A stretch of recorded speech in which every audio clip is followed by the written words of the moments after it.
Questo, guarda, aiutami a non dimenticarmelo qua, non mi sembra carino andare lì con il... L'avevo su.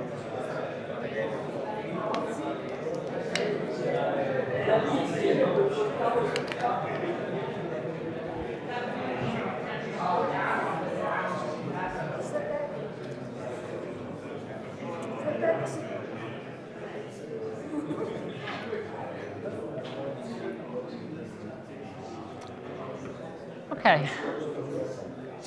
Welcome, everyone. Our speaker today is Lucia Caporaso from Università Roma Tre. Thank you.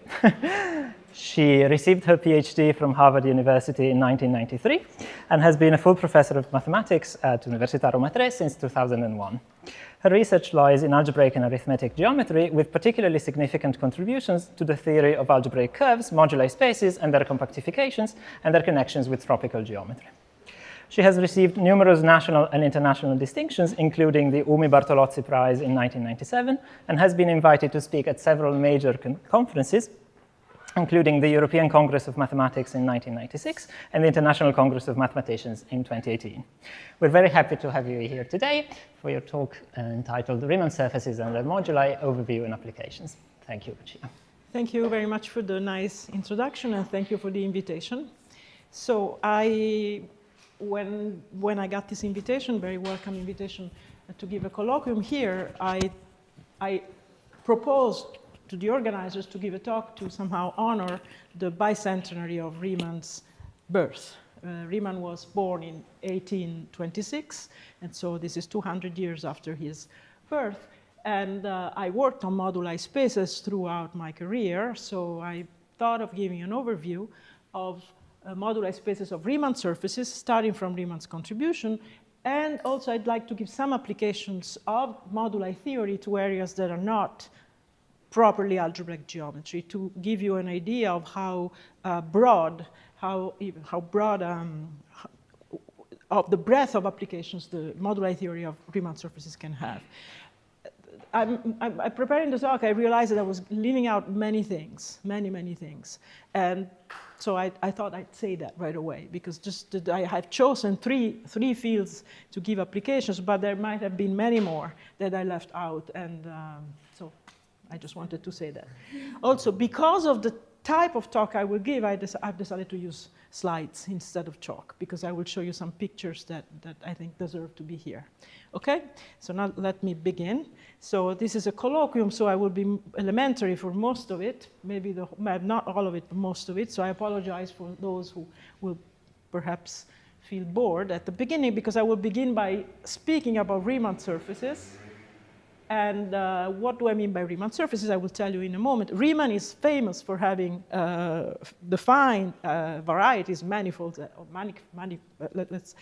manifolds as independent of the ambient space where they live. He would define manifolds by defining charts on them, analytic charts, and then patching them together and getting a variety. And this is how the notion of Riemann surface, which is due to him, was born. So let me begin with the simplest example that everybody knows, the simplest type. So since I will be interested in moduli of Riemann surfaces, I will only consider compact and connected Riemann surfaces, because that's where the moduli theory works well.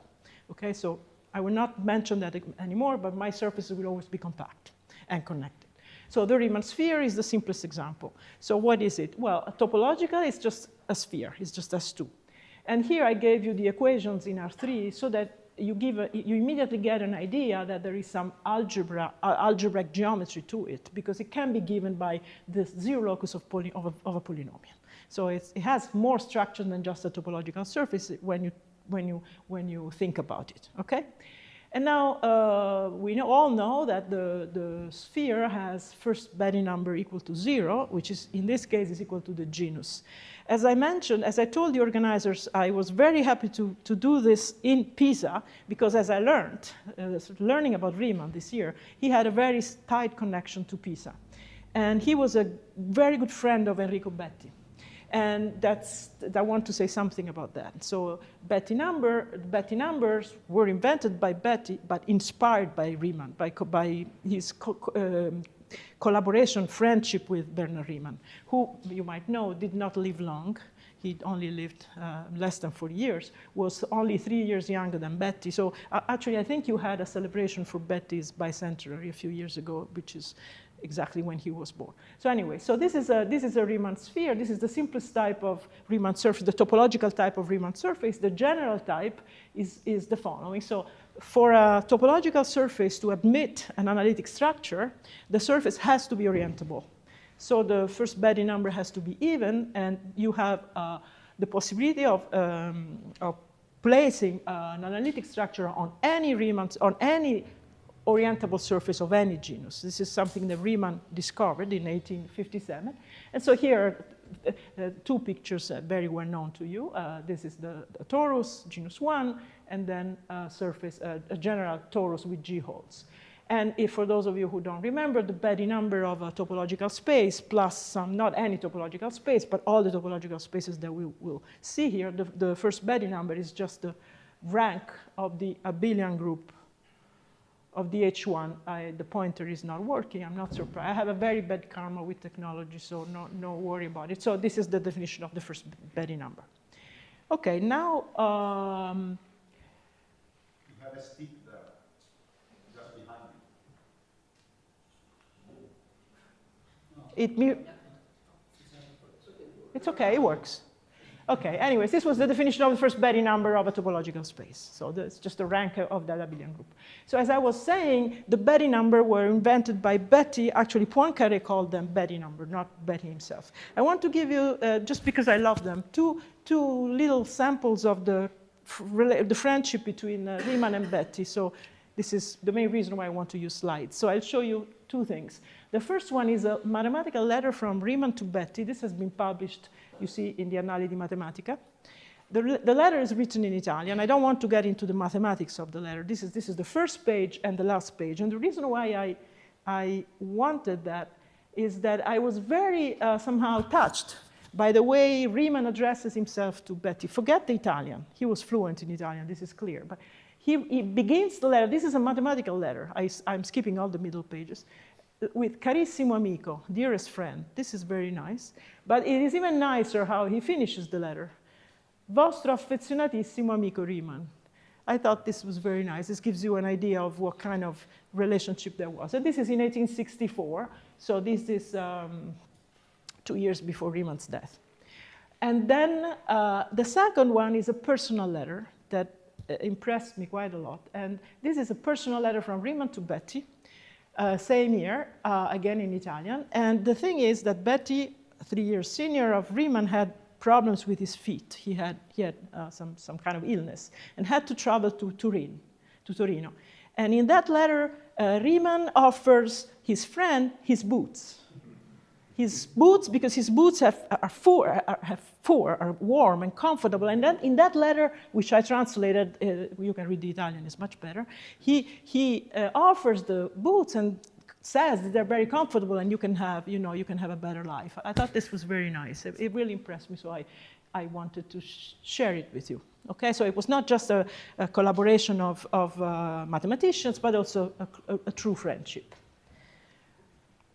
Let's go back to mathematics. So if you take, as I mentioned, you take a topological surface of genus G, you can place an analytic structure on it, and then we call it a Riemann surface. Now, if you fix the genus G, you can consider the set of all possible analytic structures you can place on that surface, up to isomorphism. A Riemann surface is an object of real dimension 2, hence it is of complex dimension 1. So algebraic geometers call them curves, algebraic curves, smooth algebraic curves. But they're also Riemann surfaces. So for me, those are synonyms. The word curve, the word smooth curve, projective smooth curve, is exactly the same as Riemann surface, okay? So, and in fact, I will use the word curve more than the word surface, but the two are, you can go from one to the other in a completely clear way. So consider the set of all structures of algebraic curves that you can put on a Riemann, on a topological surface of genus G, and there isn't just one. This is something that Riemann knew. There may be more than one. If the genus is 0, there exists exactly one structure that you can put on the Riemann sphere. But already if the genus is greater than 1, there are infinitely many of them. Now, that was a set. This is a set. I made it clear here as a set. It's just a set of isomorphism classes of Riemann surfaces of genus G. So, for example, M3 is just a set of all Riemann surfaces that look like that topologically. But there is actually a 6-dimensional families of those. And that was known already to Riemann. This is something that Riemann proved. This is a very famous count. It's called Riemann moduli count. Now, I phrased the count here in modern words because Riemann did not have a variety, a manifold, anything on MG. MG for him did not exist. But we do not now, and I will show you, that MG is not just a set. MG has a very natural structure of an algebraic variety, symplectic orbifold, and many other things, which we will not discuss. Many which we will not discuss, a few which we will discuss. But what Riemann proved is that the number of parameters on which a structure of a Riemann surface depends is 1 if the genus is 1. And 3G minus 3 is the genus if the genus is at least 2. This is how we would phrase Riemann's moduli count. As I said, if the genus is 0, there's only one Riemann surface, and it's called the Riemann sphere. So there's one thing I usually like to do when I give talks, which I learned from a friend that I don't want to name, somebody who, for people who are not experts, often titles are impossible to understand already. So the title of this talk contained the word Riemann surface. I think that everybody more or less knows what that is, but the word moduli is not so standard. The word moduli for algebraic geometers has become completely standard, is due to Riemann, and a moduli space is, in algebraic geometry, is a classifying space with some structure on it. In our case, since it would be the classifying space of algebraic varieties, it will have the structure of an algebraic variety. And since it is the moduli space of Riemann surfaces, it will also have an analytic structure on it, and will also have a symplectic structure and several other things. So this is what we mean by moduli space. But again, I cannot resist this occasion of the bicentenary to show you the way Riemann proved that moduli count. So this is my last picturesque slide. So this is the paper in which Riemann defined precisely Riemann surfaces, defined the genus. He didn't call it genus, he called it connectivity. He said that a surface is P plus 1 connected, meaning that it has genus P in a way that it's not the way we would say, and it's not the way Betty said. But the idea was his. He is also considered the founder of algebraic topology. In that paper, that very same paper, you see in 1857, and here in this little, I highlighted in blue, this is where the moduli count comes, and where the moduli word comes out, where he says, the moduli, see here I highlighted moduli, this is the translation. He says, the class of such algebraic equations, those were the surfaces for him, depends on 3p minus 3 continuous variables, so P is the genus, which shall be named the moduli of the class. And the moduli word stuck with us since then. And actually, I tried to read a little bit of mathematical papers on the history of that. And people really don't understand. There are several speculations on what he meant by moduli, but there is no clear understanding of that. So let's leave it as it is. OK, so let's go back to MG and see why MG should be an algebraic variety. Now, actually, already in the 40s, with Teichmüller theory in the analytic world, it was clear that there was, so the fact that MG should have some structure that, the structure of MG was governed by the way the Riemann surfaces move. So why do we say that the structure of MG is natural? We say that it is natural because it tells you how Riemann surfaces move from one another. It tells you about the dynamics of surfaces. So in that sense, it is natural. Let's not be too technical. So in some sense, it is canonical. Not in some sense, in a very precise sense, it is canonical.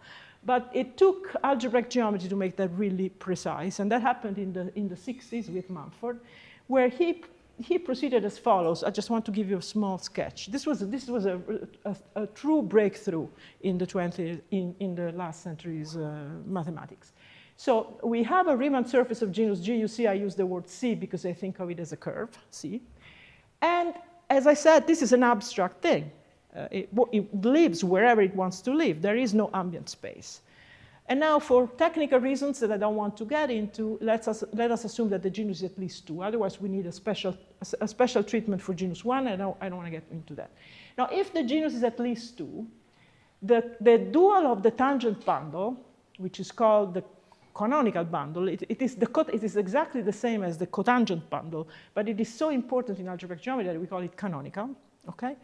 Is ample, which means that it realizes an embedding, or some power of it realizes an embedding of the curve in some fixed projective space. So what did Mumford do? Mumford said, okay, great, we take, and you see that you take the curve C, you map it to some projective space via some map that depends only on the cotangent bundle, on the nth power of the cotangent bundle. The dimension of the space and n is all completely independent of the choice of C. It's the same for every curve. So we put them all in that projective space. And now they are in projective space, so they have equations. They can be dealt with. They're no longer abstract objects as they were before. So let's look at them. And this is a main achievement of the 1900s. So here is the story. We have the moduli space MG as a set, and as I said, to every curve of genus G, you can associate a projective curve, which I call the canonical curve, meaning that it is being embedded by this canonical bundle that uniquely identifies it. Since it is an embedding, you have a projective group of transformations of the projective space that acts on it. So in this way, you have a bijection between MG and the orbits of the group PGL R+1, the automorphism group of projective space, linear automorphism groups, on the set of all canonical curves. Okay, so here, these are just sets. And we want to make these sets into an algebraic variety. And then we have, now this is technical, but you see here we have a quotient. In the 50s, in the 60s, the set of all curves of given degree and genus in projective space was already known to form a scheme, a variety, which was called the Hilbert scheme. And this is a total abuse of notation, but by this I mean the scheme parameterizing all n canonical curves in projective space of genus G. This is a scheme. This is something that was already known, thanks to essentially Grothendieck, to be an algebraic variety. And we have to take the quotient of that by the group. Now this might seem, you say, okay, great, we take the quotient of an algebraic variety is an algebraic variety, we're done. Well, not quite. I mean, it's actually true. But it took maybe, I don't know, 5 or 10 years to Mumford to develop the tools to make such a quotient to be an actual algebraic variety. So now, after in 1965, we know that we can form, and how, because it's not always possible, how we can form the quotient of an algebraic variety as an algebraic variety. Mumford developed those tools exactly, I mean, this is what it seems to be true, those tools exactly to construct this moduli space as an algebraic variety. So in the end of the day, we have that I should, let me just do that. I have to somehow, because otherwise it will continue to, I have to, you know what I have to do, right? I should have done it before, but now I don't know how to do it. The risparmio energia. Okay, let's forget it. I will mess up. I said that I'm very bad with technology. I'm not used to give talk with, I'll try to use that. Anyway, so, okay, let's go back. So at the end of the day, we have a structure of an algebraic variety on the set of all isomorphism classes of Riemann surfaces of genus G, and we're happy. And there are some generalizations of those, and this is the main. So now I'm going to have some generalization, in particular this generalization. Instead of only looking at moduli spaces of curves of genus G, period, we add some points, and we look at the set of isomorphism classes of curves of genus G, of Riemann surfaces of genus G, with a certain number of points, marked, fixed, that cannot move. So an automorphism of the curve has to preserve those points and the ordering of those points. Now this turns out to be extremely useful, as you will see in the applications. For now, it just seems to be like a little variation on the theme, but it's much more than that. And so this is the generalization. This is also a moduli space. If I do that, it won't shut up. And again, we know what the dimension of the space is. If this condition is 2g minus 2 plus n is greater than 0, you should see this as the generalization of the g greater or equal than 2 condition that I had before. Just ignore it. It's there to avoid that we get empty spaces or something trivial. So pretend it's not there. And the dimension is exactly what you think it could be. So it's the dimension of the moduli space plus the number of points that you add. It is as it is. And it is an algebraic variety, but the important observation here is that it is not compact. In the analytic topology, it is not compact. Things tend to go out. There are holes.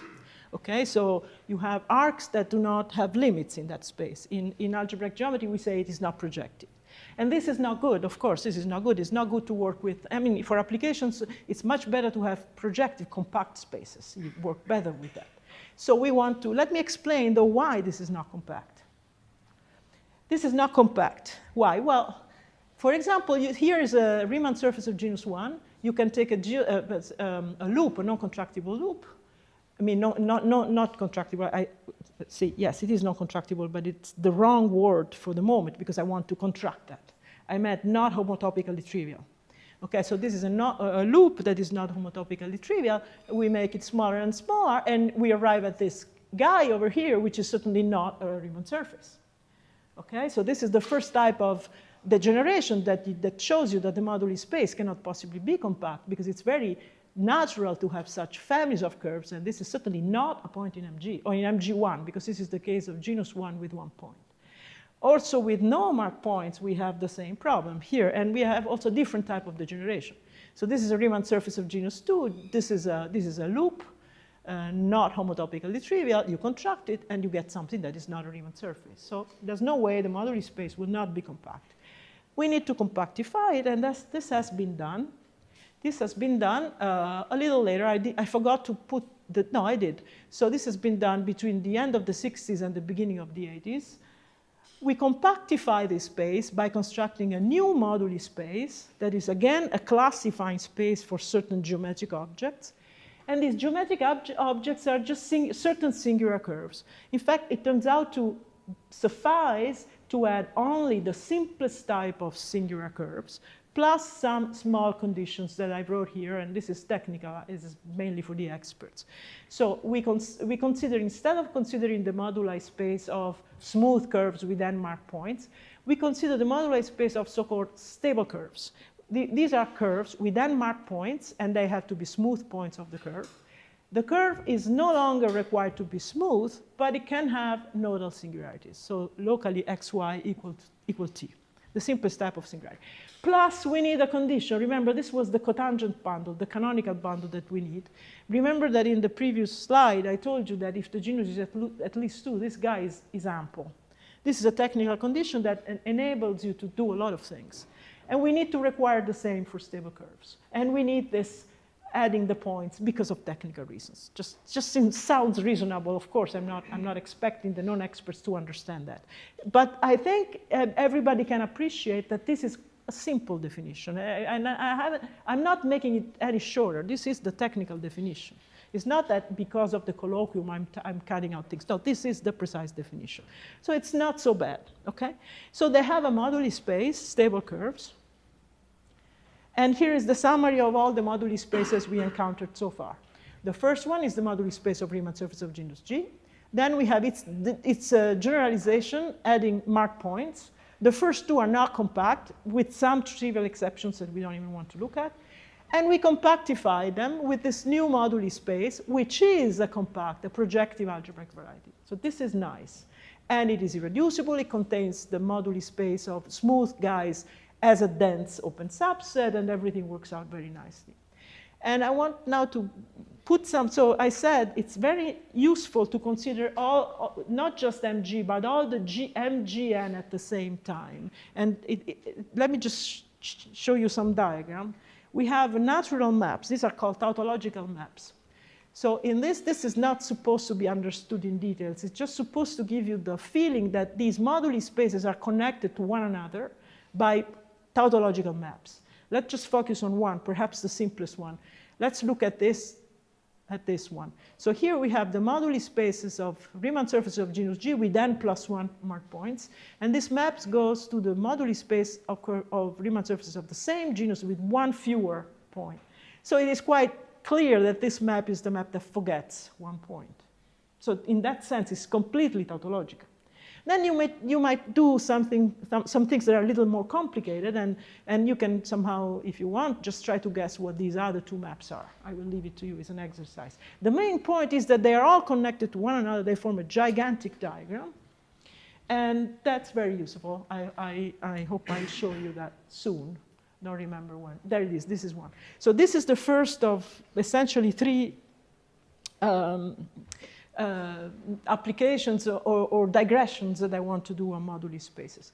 So here we are in the 90s, and then moduli spaces of stable curves were, had just been constructed. They were there. People were working on them, and surprisingly enough, people in physics were working on that. In string theory, were working on that. So in these moduli space, so we are in the 90s, as I said, and this is the Witten conjecture, which will come back also later. So let me just mention, there are some this is the moduli space MGN is you can think of it as a smooth algebraic variety. Okay, it's not, but it almost is. It is a smooth stack, but we don't just think of it as a smooth algebraic variety. It is locally the quotient of a smooth one by a finite group, so it's okay. No, don't worry about that. So we have line bundles on them, and we can do intersectional theory on them. So among all line bundles, there are some line bundles that are called Li here, and are usually called Li. They are very natural in the sense that you take a point in MGN, and what is the fiber of this line bundle? Well, take the cotangent bundle, take the cotangent space of the curve at the marked point. Since the marked point is smooth, that is a one-dimensional vector space. So this is a line bundle, okay? And you have one for every marked point, okay? So you have these n natural line bundles that are called, whose Chern class is usually called Ci.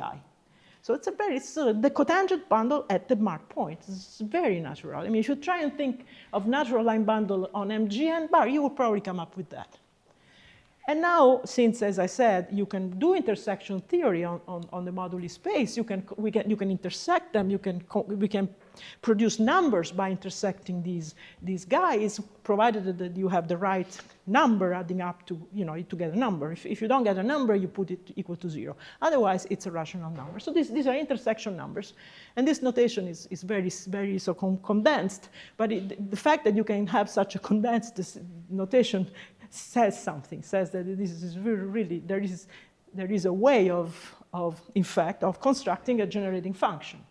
And so this is Witten conjecture. Witten conjecture motivated by physics, by string theory, and that has been proved by Konciewicz, and not only by Konciewicz. This is just a mouthful, I know, but this is exactly what the conjecture says. It says that the generating function, the exponential of the generating function. Now, especially for the young people, a generating function, you should think of something that puts everything together in a huge series.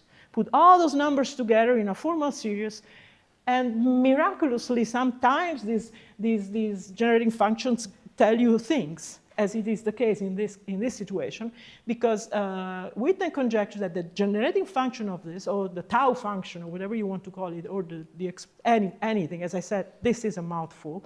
If you have never seen this, I'm probably just waving my hands in front of you, but I still want to give you a feeling. Is a solution to the hierarchy of differential equations called KdV hierarchies, the Korteweg-de Vries equations. So out of the blue, he says, this huge exponential of the series should satisfy all these differential equations. Where did that come from? From physics. And not only that, actually, there's also another hierarchy of differential equations, which is called the Virasoro equation, but let's cut it short. What that means, at least a partial consequence of that, is that since this conjecture has been proved, is that these numbers can be computed recursively. So there is a recursion. So these are not just numbers that you cannot compute. No, you cannot. Yes, you can compute them. And you can compute them recursively, which is quite extraordinary.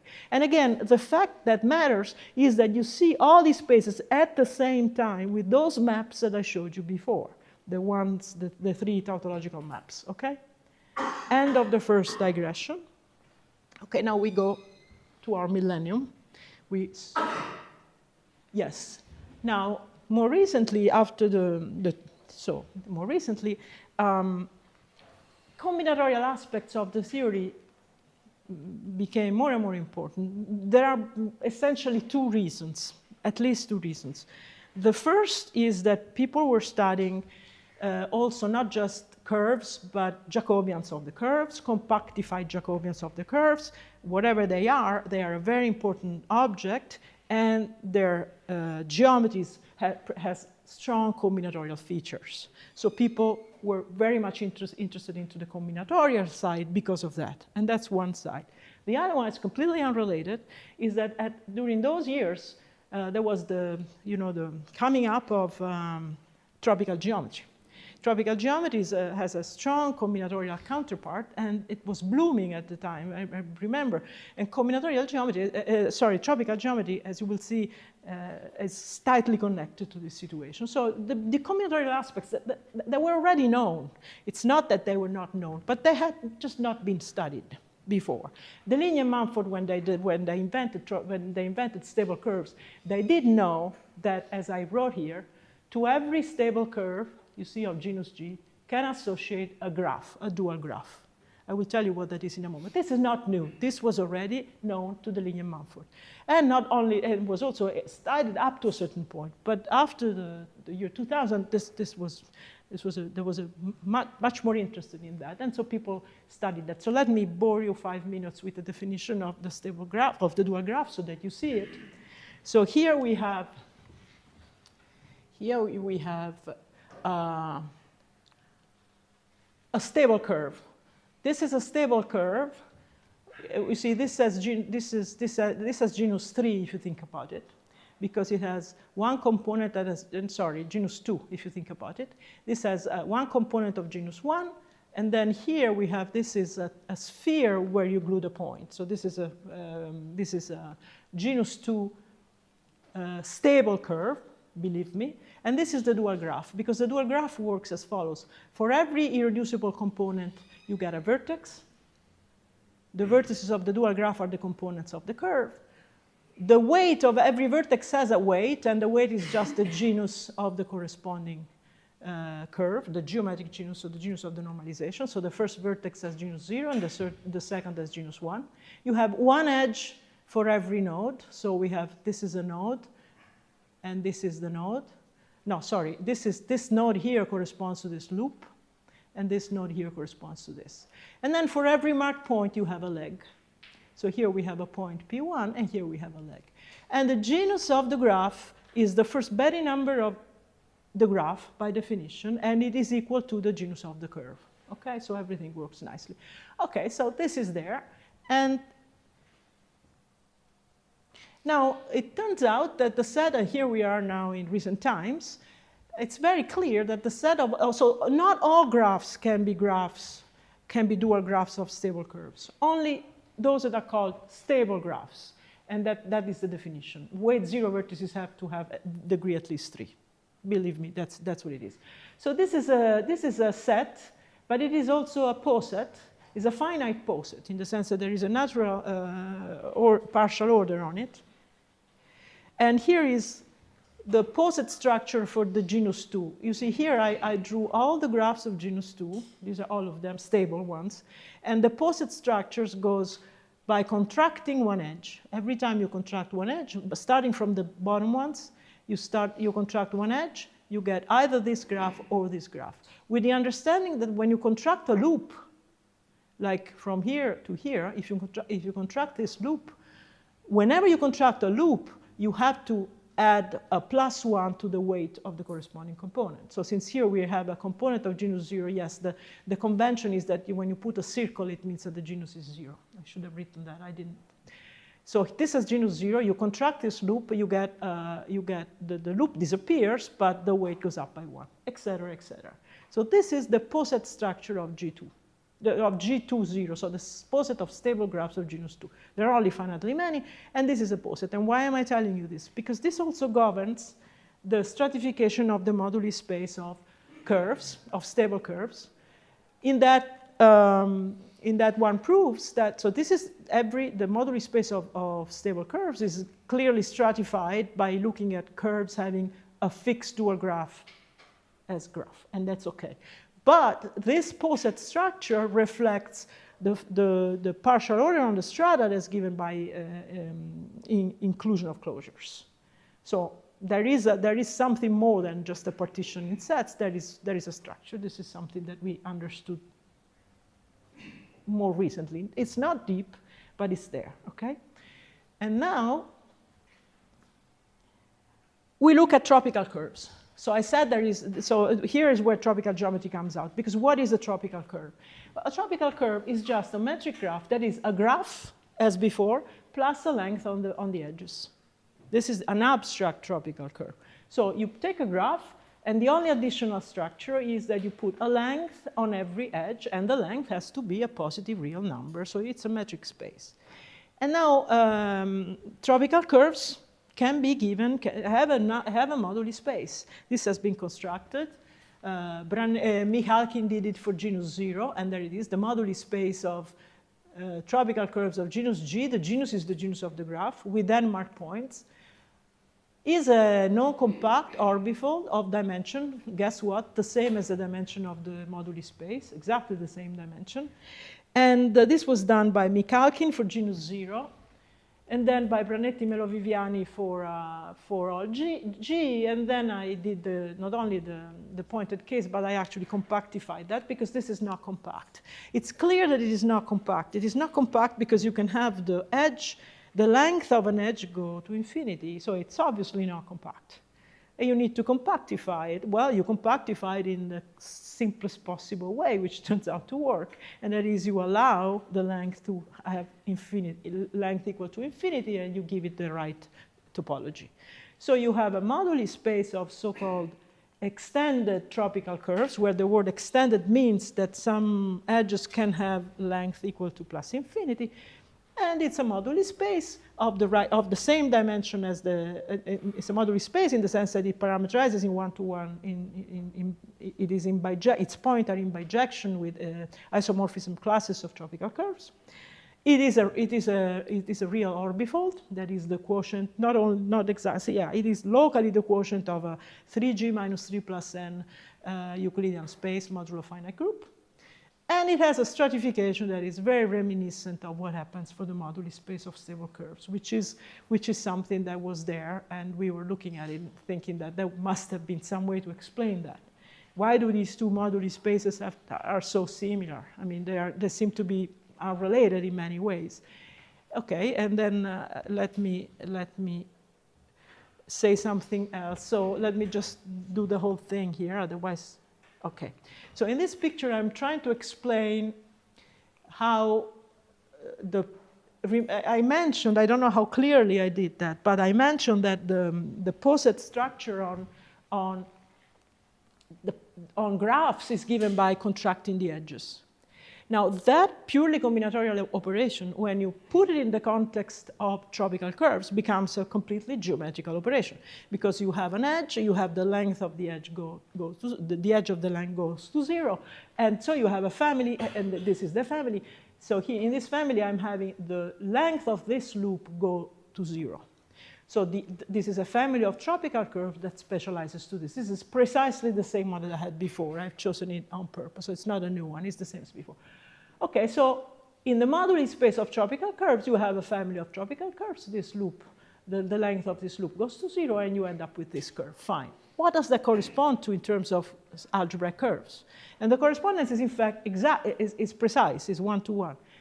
Now, it takes a bit of time because the arrows have to be reversed. So this tropical curve, the dual graph of this tropical curve, I wrote it below to make it clear. But the degeneration goes in the opposite way. So you have this algebraic curve, stable curve with one node, and you think of, so this corresponds to this graph, and you think of this loop getting contracted. When this loop gets contracted, you get this node, and this is a stable curve which has this as dual graph. And it turns out that there is a bijection between these two operations. So this was keeping us busy, and then soon enough, this is where I wanted to get to. Here in this slide, I want to show you how we now understand the relation between the moduli space of stable curves and the moduli space of extended tropical curves. And to do that, we need to add one new piece of mathematics, which is a new space, which is this, so-called the Berkovich analytification of Mg n bar. So this is Mg n bar an. An stands for analytification. What is this? As a set, this is just a set of stable curves, but these are no longer curves over the complex numbers as they were before. We now, I didn't say anything, but everything I said before about the construction of the moduli spaces of stable curves works not only over the complex numbers, works over any field, works over Z. So over any field, even non-algebraically close, but over non-algebraically closed fields, you have to be more careful, but I don't think I said anything that, I think I was so non-specific that I think everything I said works also in that case. So you should think that these spaces live in enormous generality over any field. And now here, instead, we are looking at stable curves over a certain type of rings. So, or fields, I'm sorry, valuation fields, non-Archimedean valuation fields up to equivalence, whatever they are. The right way to think of those is as somehow thick curves, so not just a curve, but a curve which also which has built in a special fiber. That's what it means. So, or geometrically, you can think, now this is something I really would never write such a thing, but it helps explaining. A non-Archimedean valuation field, you can think of it as a pointed disk of radius epsilon. So saying that the curve is over a field means that the curve maps to the field, to spec of the field, whatever it is. Spec of the field, you can think of it as a pointed disk. And so when you compactify, when you take the closure of that curve over the origin, that has a fiber that you know something about. In fact, you know that it is stable because the moduli space of stable curves has such properties. Okay. So, anyways, so this is a new guy. It has a very similar symbol, but it is an entirely new guy. Okay, which we learned. At least I personally learned about when we were trying to understand this. And then that guy enabled us to, so it is a topological space, okay? Very complicated topological space, okay? It has a retraction, and this is a diagram that we showed exists. So this is the new space, the analytification. And it has this sigma bar that you see over here is called the skeleton. If you've ever heard of it, this is called the Berkovich skeleton of Mg n bar. It's a subset in here, and it is this surjective, horizontal surjective map is a topological retraction. That was already there. We didn't invent that. What we proved with Dan Abramovich and Sam Payne is that this skeleton is, in fact, as a topological space, isomorphic to the moduli space of extended tropical curves. And there is a diagram, a commutative diagram, that puts everything together somehow. So the relation between these moduli spaces, so the moduli space of stable curves and the moduli space of tropical curves, is explained by looking at stable curves over non-Archimedean valuation fields in that sense. So often when I get to this point, somebody asks me a question. So maybe I'll stop and otherwise, at the end, so does anybody have questions? Because I'm going to just skip completely. I want to give you two applications that have nothing to do with this. So this is the end of the explanation of the connection between, as I was telling you, between tropical curves and stable curves. And let me just mention that this is the original diagram that we constructed with Abramovich and Payne. But then after that, there are many other moduli spaces for many other types of objects, and in some cases, it is it has been proved that there are similar diagrams, not all of them, but several ones. I wouldn't even be, I'm not even sure I'm updated to all of them, okay? But after that, there have been many. I did some, and then did others, and Payne did more. So this has been extremely useful also to understand the topology of the moduli space, the actual topology of the moduli space of curves, okay? So if you have no questions, I will go to the next slide. Okay? Too late.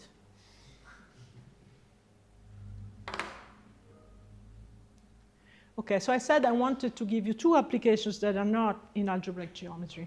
Okay, this is in differential geometry. It's not so, but I think it's so beautiful. I just couldn't help it, right? Because this is another incredible application of moduli theory. So here we are in 2008, and the problem that Mirzakhani was studying was the asymptotic growth of the number of closed geodesics on a Riemann surface. Okay, so this is a finite number of bounded length. The number of, let me just go to the next, otherwise it will impossible. Okay, so you fix a real number L, and you denote by S C of L. This is the notation they use. L is, again, a positive real number. C is a Riemann surface of genus G.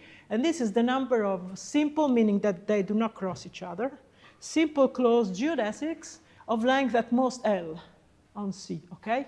And we want to know how that grows. It's known that it's a finite number. It is known that it grows. But how fast does it grow? And this is one of the amazing results of Mirzakhani. She proves that this number grows as a power of L, L to the 6G minus 6, times a constant. And this constant, gamma sub C, depends on C. Okay? Now, this was not expected.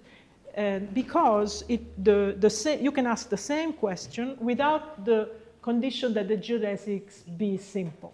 You can ask how many geodesics, closed geodesics of bounded length, are there on a Riemann surface of genus G as L goes to infinity. And this was known. This is an old, not so old, 20th century result. And it's known to grow in a way that does not depend on the surface. It's the same. It's E to the L divided by L. So it's called, if you've ever heard of it, it's called the prime number theory for geodesics. It's a totally different story. But anyways, the point is that that number does not depend on the curve. Whereas beautifully, for when you look at closed, non-intersecting geodesics, the growth does depend on the surface, which if you think about it makes some sense, right? Because you are asking for something more. The geodesics should not intersect. So you get more into the geometry of the Riemann surface. So this is really beautiful. But what's even more amazing is how she proves that. She proves that by looking at all moduli spaces. What she does is she studies these moduli spaces. This is almost the same as before. I mentioned the moduli space MGN. Here, it's not just MGN. The N, she doesn't take points. She takes punctures instead of points. Punctures means that there are small holes. And around the holes, there are some loops. And the length of these loops is given, L1 up to Ln. So this means moduli space of curves of Riemann surfaces of genus G. This is the approach here is symplectic. It's not algebra geometric. It is a mixture of techniques. It's mostly symplectic, though. This is not algebraic geometry. So this is the moduli space of Riemann surfaces of genus G with then punctures and loops around the punctures of prescribed length L1 up to Ln, usually abbreviated with L. And she studies that. And she arrives to that magnificent result. And just to convince you that these things are somehow all related to one another, she used the same approach to give a new proof of the Witten conjecture that I mentioned before, that was proved by Konciewicz in '92. There's more than one proof to the Witten conjecture, but she gave a new one. All her papers have been published in top journals. So we're talking about really super interesting results. So this is the first application that I wanted to mention on how moduli spaces can be used, even to obtain results that looked like specific to the surface. Okay, and this is one. And the second one Is do we have any idea about the nature of these constants in no.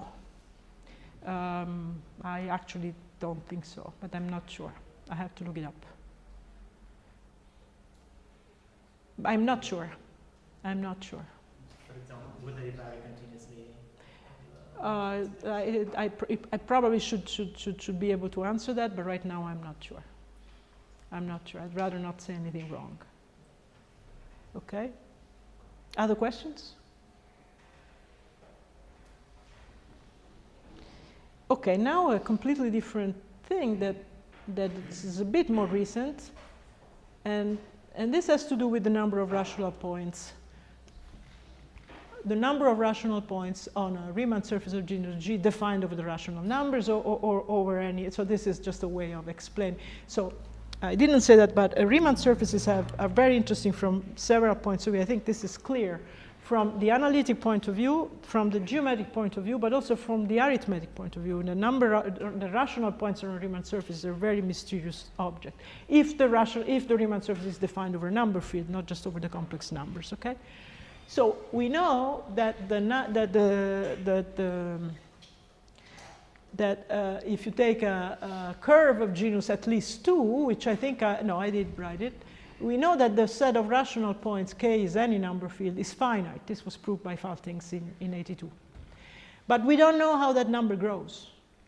And there are several conjectures. There are conjectures that say that there should be a bound, a universal bound, independent on the curve given the genus. And this is open. So we don't know if there is a bound on the number of rational points of curves of genus G. We don't know, so both could be true. I mean, no one knows, no one has falsified that. We do not know, even if it is true, that for any field, that there exists a universal bound, that is, there exists a number n of G, such that for any field, number field, every curve of genus G defined of that field has at most that number of rational points with finitely many exceptions that have to exist, otherwise it's obvious that is not true. So nothing is known, basically. That's the point. We don't know how the cardinality of the set of rational points behaves. And there are conjectures that relate the behavior of the number of rational points, the uniformity, to other conjectures in algebraic geometry that are very well known and open. So this is another very interesting topic. And a few years ago, there has been a breakthrough. I think this is still the best result we have. So see, it's 21. Somebody told me that there was something better, but then they took it back. So if you know of a better, I don't know of a better result. So what did they prove? Dimitrov, Gao, Habeger, and then Kühne. They proved that there exists a constant, and there, if you ask me the question, I can answer this one because this is closer to my field. This is known. This constant is known. It's continuous. It's a huge number, but they know what it is. It's huge, gigantic. So it is effective, but and there is a constant that it is n sub G. I apologize. There is a constant n sub G. Let's do this.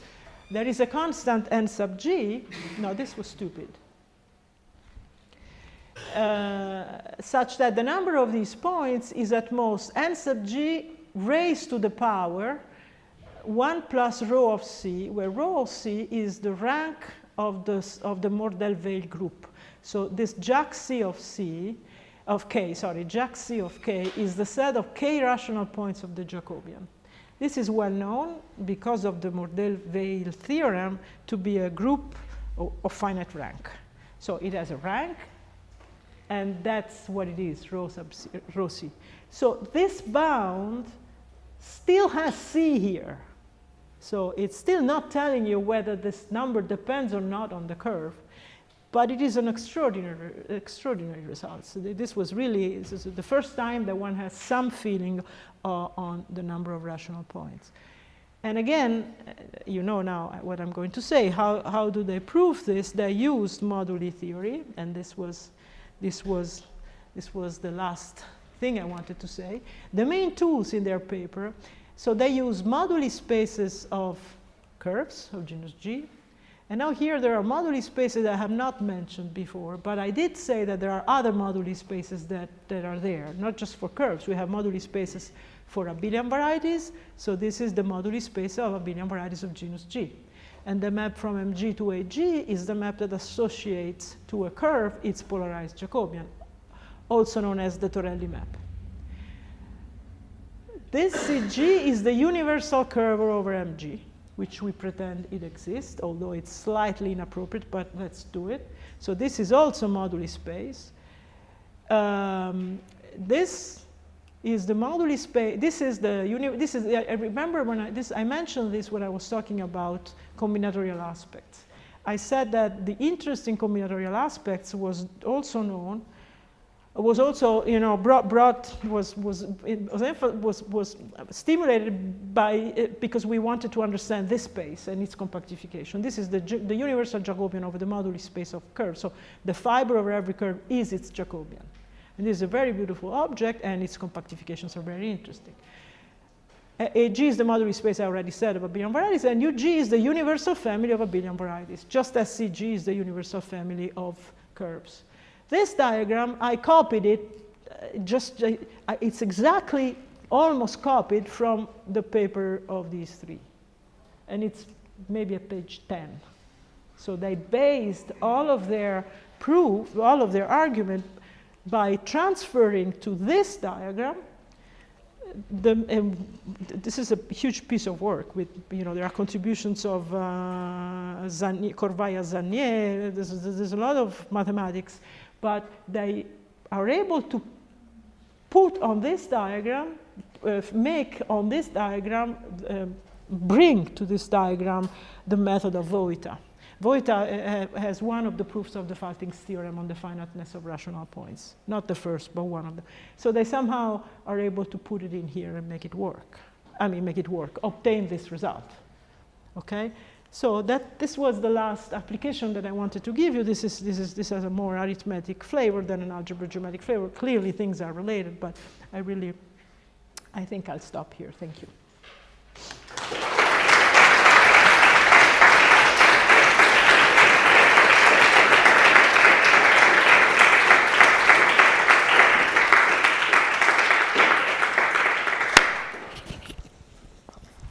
Thank you for the beautiful talk. Are there any questions?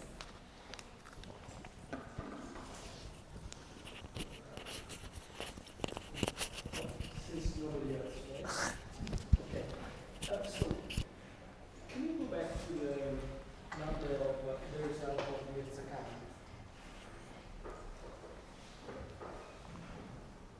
So, what is difficult to show? An upper bound or a lower bound? No, an upper bound. An upper bound.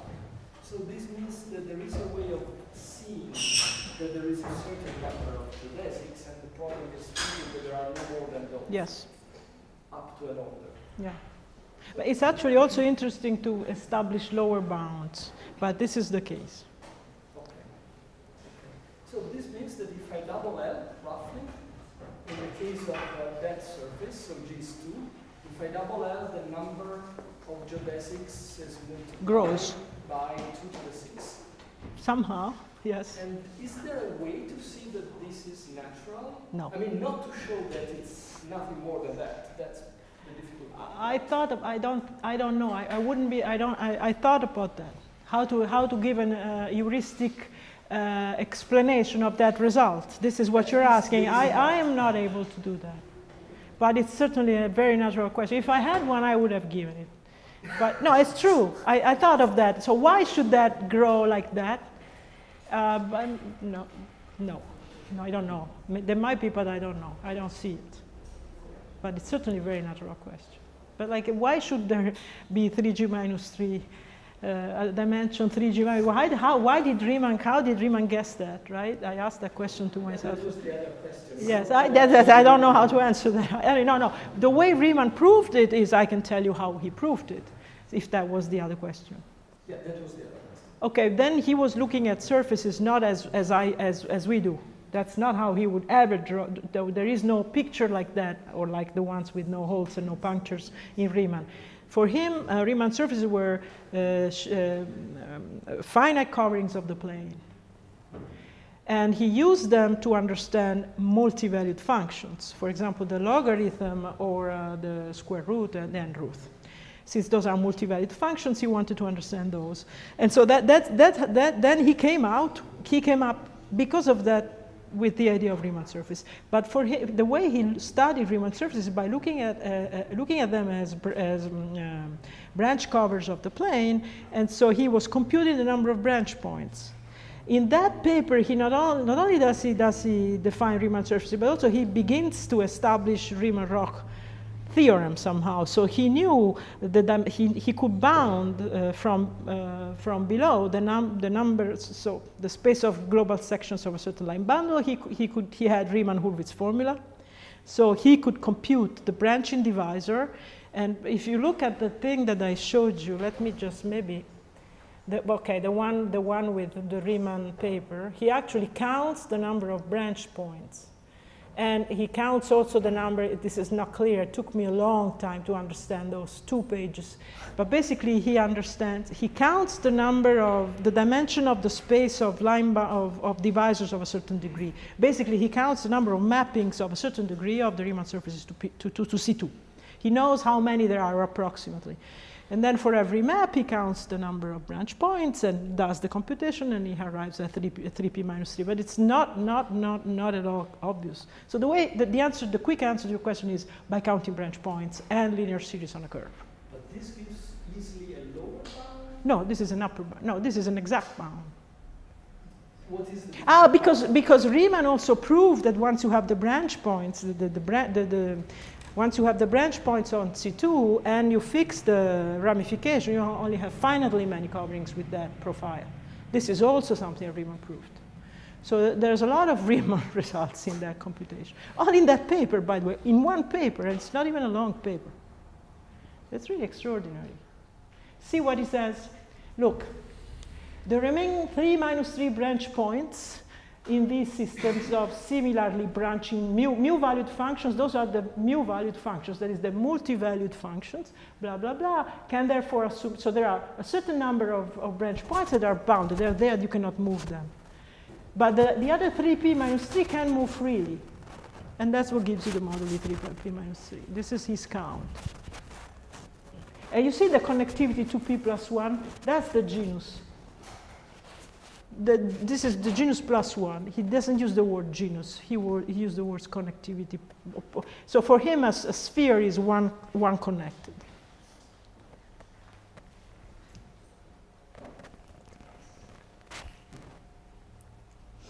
Any other questions? I guess I have a very vague one.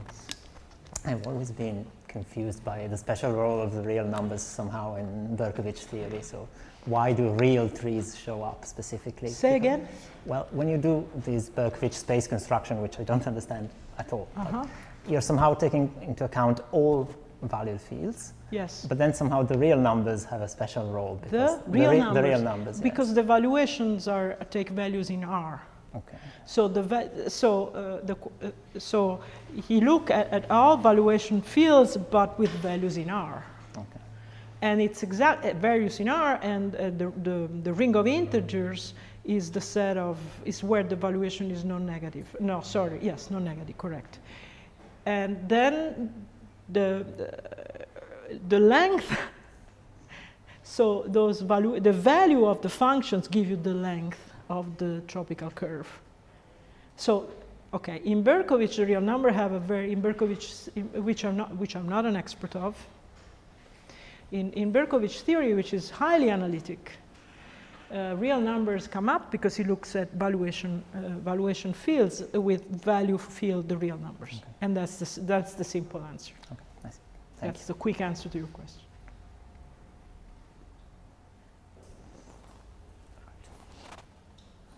If there are no more questions, let's thank the speaker again.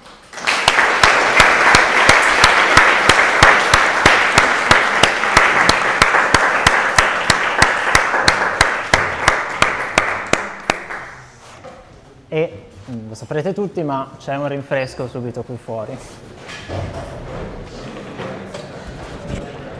Guarderò alla domanda che mi hai fatto e ti scriverò. E non riesco a ricordarmelo. Non me lo riesco. Almeno vari continuità. Ma sì, c'è sicuramente, non c'ho proprio un buco di memoria. Non riesco a ricordarmelo, perché queste cose le ho studiate